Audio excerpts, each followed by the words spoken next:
Bienvenidos a Héroes de nuestra Iglesia. Hola Carolina. Hola Camilo.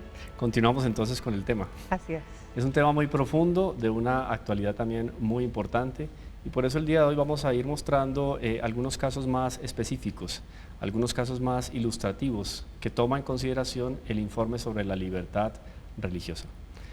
Tenemos algunas notas a este respecto y queremos invitarlos a que una vez más hagamos conciencia al respecto de esta temática. No estamos lejos de ella, es algo que nos atañe de corazón. Tenemos inclusive una obligación de elevar nuestra oración por los casos que se presentan a nivel mundial. Recordemos que en los 196 países analizados se encontraron de alguna manera episodios que tienen que ver con la persecución y con la discriminación. Vemos aquí en el mapa que aparece en pantalla, la zona roja tiene que ver con persecución y después con discriminación, que inclusive vamos a hacer un análisis más profundo en este programa. Pero si vemos así, a grandes rasgos, la situación que se presenta en el mundo, es una situación difícil. Recordemos que a nivel social tiene una influencia muy especial el hecho de que el hombre no se le sea permitido desarrollarse en cuanto a una persona religiosa. La religión tiene que ver con el desenvolvimiento de la sociedad. Tenemos, por ejemplo, un caso puntual como es el de China. Vamos a ver ahora más detenidamente, pero todas las leyes que se han tomado en contra de los símbolos religiosos atañen directamente a lo que tiene que ver con la libertad de culto, ¿no, Carolina? Así es, Camilo. Tenemos una nota entonces preparada con el ánimo de extender más el panorama que tiene que ver con la libertad religiosa.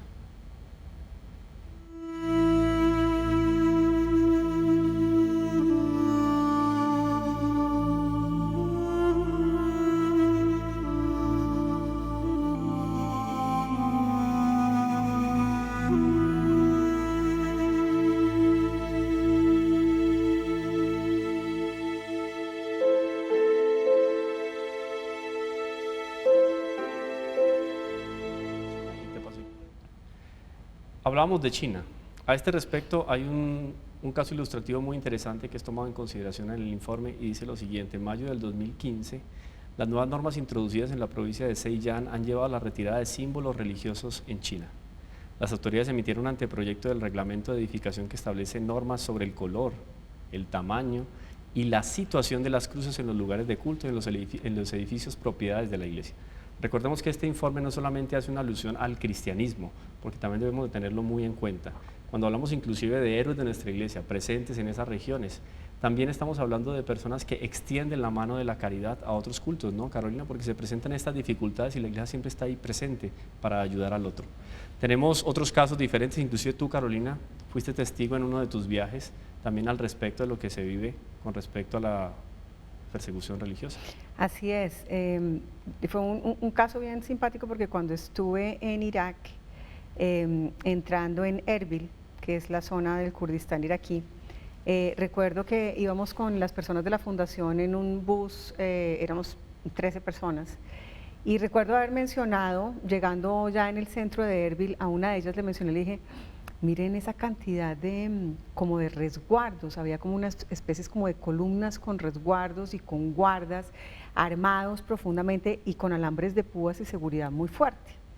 Dimos la vuelta y cuando estábamos dando la vuelta, reparo yo que estamos entrando en ese edificio. Era la arquidiócesis de Erbil. Allí vive nuestro obispo, Monseñor Guarda. Y nosotros no valoramos lo que tenemos aquí, la quiero facilidad decir que para mí fue una cosa, claro, fue un viaje de descubrimiento total. Ajá. De ahí en adelante lo que viene, pero para mí fue absolutamente impactante saber que para poder atravesar y entrar a la puerta del despacho del señor arzobispo, nosotros teníamos que colocar huella dactilar y atravesar una puerta de alto blindaje de seguridad. Adicionalmente a eso, experimenté también que tengas que ir a una iglesia con resguardo militar, o que tengas que estar escoltado para ir a algunos de los lugares de culto. Eso para mí fue absolutamente sorpresa, y entonces cuando uno lo vive, uno ya lo puede contar. Es real, está sucediendo, nos atañe a todos, y nosotros, Camilo, somos responsables de que el cristianismo no se acabe en el mundo, que es parte de nuestra responsabilidad. Nosotros vivimos en una parte del mundo donde somos absolutamente bendecidos y estamos beneficiados porque nuestros sacerdotes, nuestros obispos, nosotros mismos podemos acudir libremente a una iglesia, No la tenemos valoramos. enfrente, no valoramos, tenemos un sacerdote para podernos confesar, tenemos sacramento diario si queremos ir, oración de la mañana, tenemos adoración al Santísimo, no lo aprovechamos, no lo valoramos. Como a estas personas les está pasando lo contrario, que no pueden profesar libremente su fe, entonces ellos para nosotros deben ser el ejemplo realmente del fortalecimiento de la fe. Para mí, mira, fue mi viaje de conversión. Es un punto de referencia. Total. Lo que comentábamos también en el programa anterior, que ha sido inclusive para muchos habitantes de esas zonas donde se vive la persecución y la discriminación, un momento para interiorizar mucho más el significado y el valor que tiene vivir la fe, vivir la religión y ser más caritativo con el prójimo. O sea, es un ambiente que en medio de las calamidades y las atrocidades que se viven,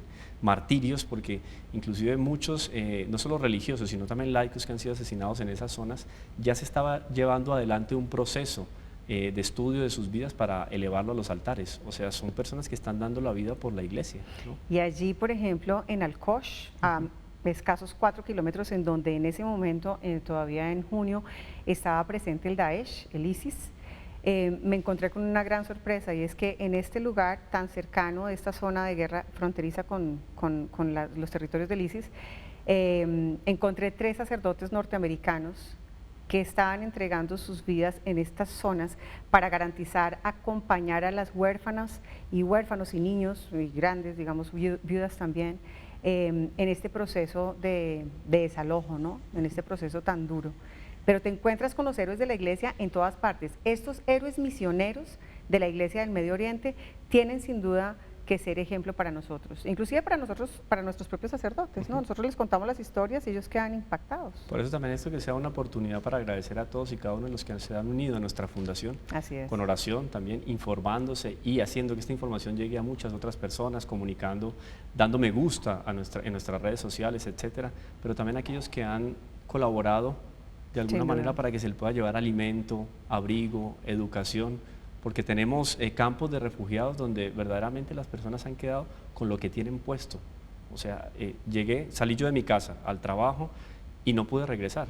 No sé dónde está mi familia, pero ahí está el campo de refugiados, apoyado por la iglesia que sufre, ayuda a la iglesia que sufre, y es una mano caritativa que se brinda, ¿no? Así es, a través siempre del clero de la Iglesia Católica, eso es muy importante. Yo los invito para que descarguen el informe ejecutivo. Hay posibilidad inclusive de descargar el informe en su totalidad, pero son como 600 páginas que incluyen el estudio de los 196 países. Pero lo más importante realmente es ver el resumen ejecutivo, porque es absolutamente emotivo y realmente nos llama a la reflexión, nos llama a la sensibilización. Pasemos la voz y no nos quedemos callados. Bajemos el informe de esa página web que estamos mostrando en la pantalla, www.libertadreligiosaenelmundo.com. Bajemos el informe, leámoslo, compartámoslo, demos clic, como dice Camilo, en nuestras redes sociales y hagamos que la voz se oiga. Vamos a ver una nota ahora que tiene que ver también con el informe sobre la libertad religiosa, y después vamos a hablar un poco sobre las conclusiones y algunos datos más precisos que nos presenta este informe.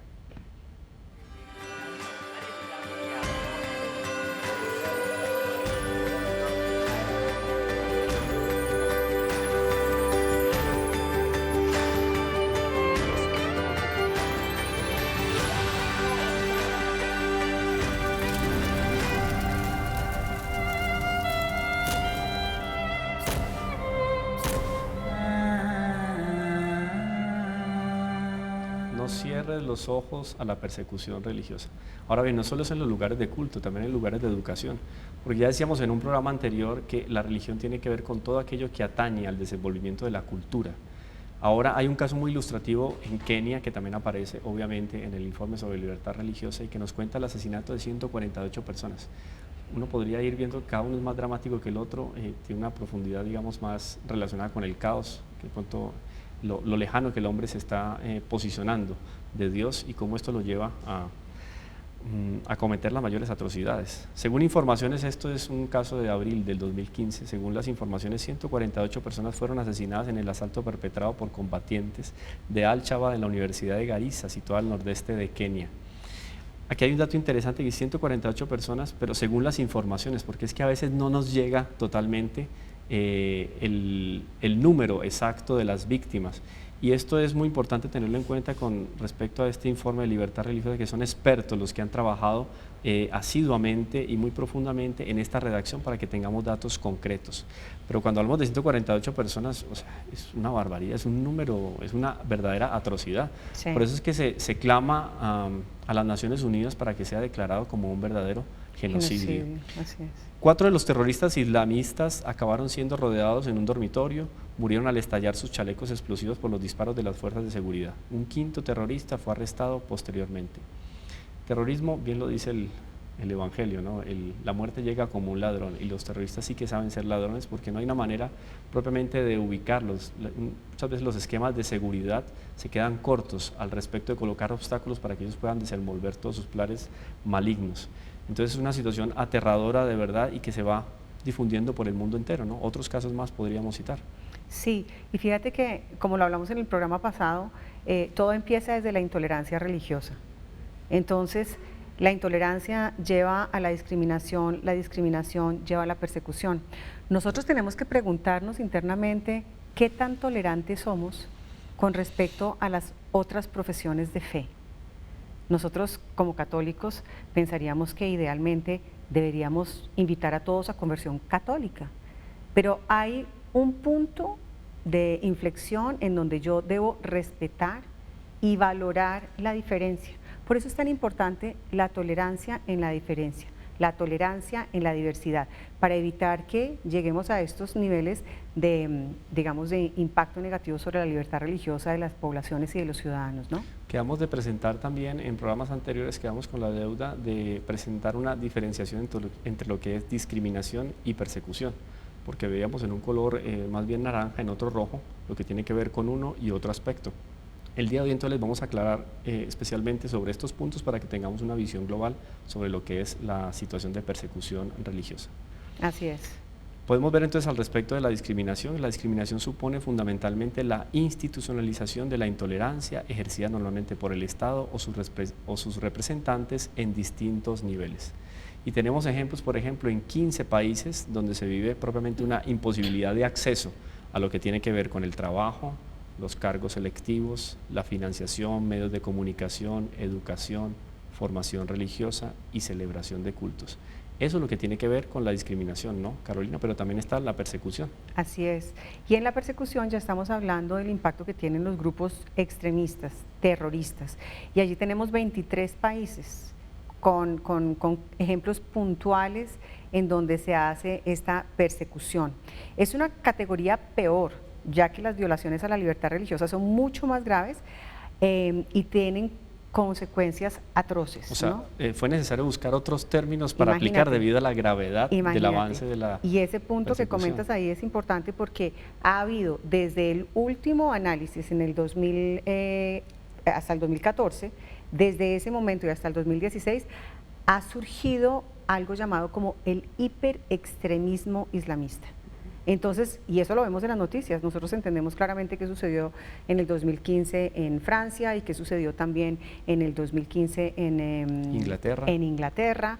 Hay otros países que podemos mostrar allí, pero los ejemplos que tenemos en persecución que son los más graves son Nigeria, que lo comentaste también anteriormente, Irak, Siria, China, Libia y Sudán.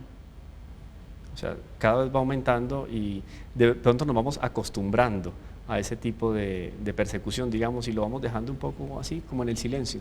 Es necesario tener nosotros muy en cuenta que es un fenómeno que va creciendo y que, cuidado, se está acercando cada vez más a nuestra realidad personal. Entonces vamos ahora a ver una nota muy interesante al respecto de la vida que también los niños viven en medio de esta persecución religiosa.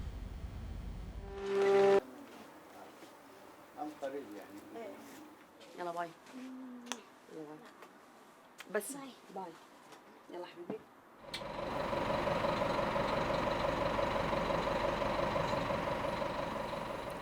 يعني مرات تحصل شوية مناقرة بين الصغار لأنه عندنا الصف الأول اثنين مرات يتناقرون تحصل مشكلة بين الكبار ومرات يعني يهدون السايق يفرقهم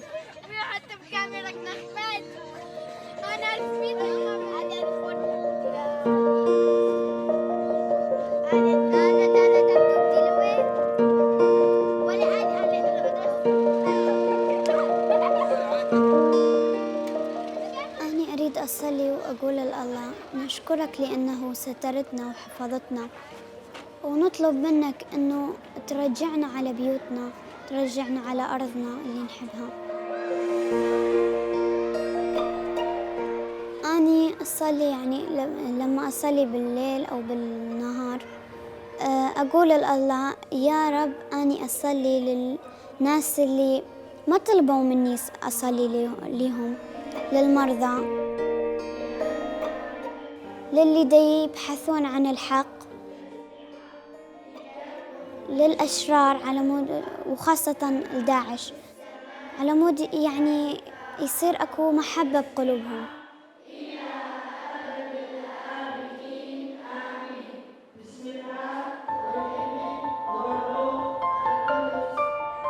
بس هاي المدرسة يعني أحسن، وحتى لو شدية أكثر بس أتعلم أحسن الشدية. يعني حتى بالعطلة أشتاق، 15 يوم ردت بس أجي. أكو مادة ما تعجبني وأكو مادة تعجبني هواي. المادة اللي تعجبني علوم، أحلى مادة عندي.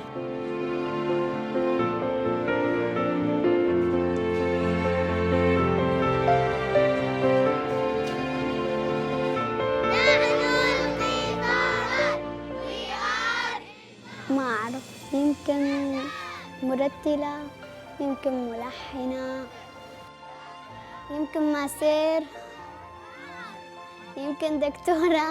بس دكتورة وماسير يعني دكتورة بماسير، يعني ماسير ودكتورة.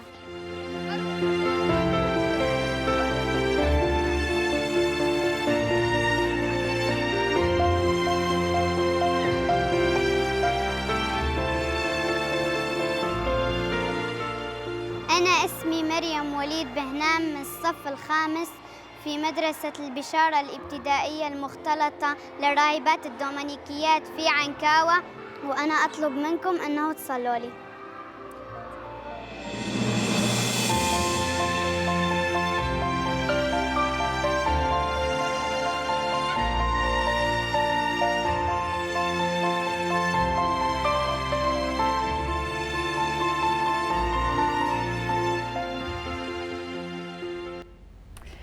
Pues Mariam es uno de esos niños, de esos 65.8 millones de refugiados que hoy en día se encuentran en estos momentos tan difíciles. Sin embargo, la buena noticia es que primero estuve allí en ese lugar y entonces uno ve la evolución de la mano de la Iglesia Católica. Se lee la esperanza, ¿no? Sí, bárbaro.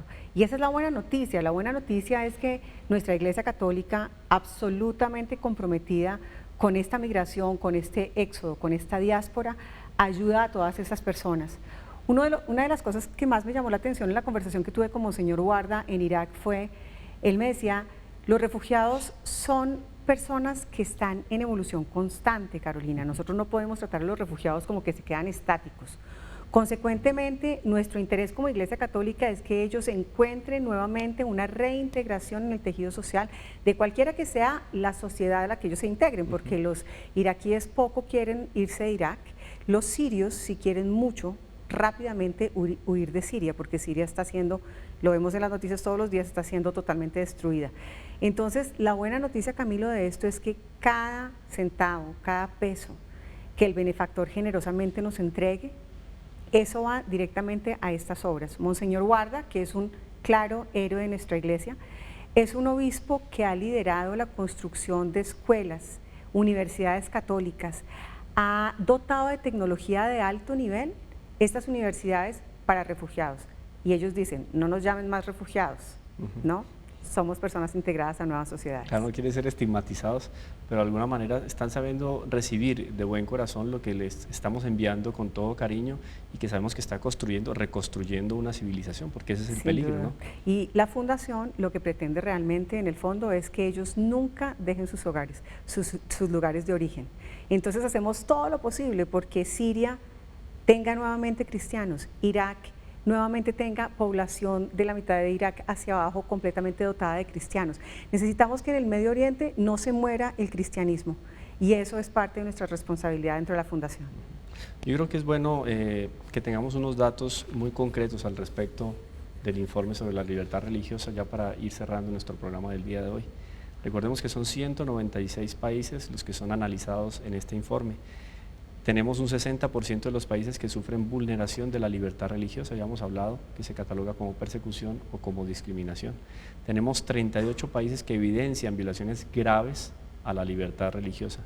Y dentro de ese análisis aparecen 23 países con la categoría de persecución, y de estos 11 han empeorado su situación. Ahora tenemos también 15 países que son catalogados como, se vive en ellos propiamente lo que es la discriminación. Y nace propiamente un término, el hiperextremismo, con el Islam, con el ISIS. Contrariamente a la opinión generalizada, los principales actores de la persecución no son agentes estatales, sino organizaciones terroristas y fundamentalistas. Entonces ya esto nos muestra un panorama que es grave, que es crítico, pero que, como veíamos ahora con Marian, todavía está sembrada la esperanza y hay un futuro por el cual podemos rezar y por el cual tenemos que unirnos todos de corazón, ¿no? Debemos luchar contra el odio en el corazón humano, porque esa es la mala semilla que se engendra y nos lleva a la intolerancia religiosa.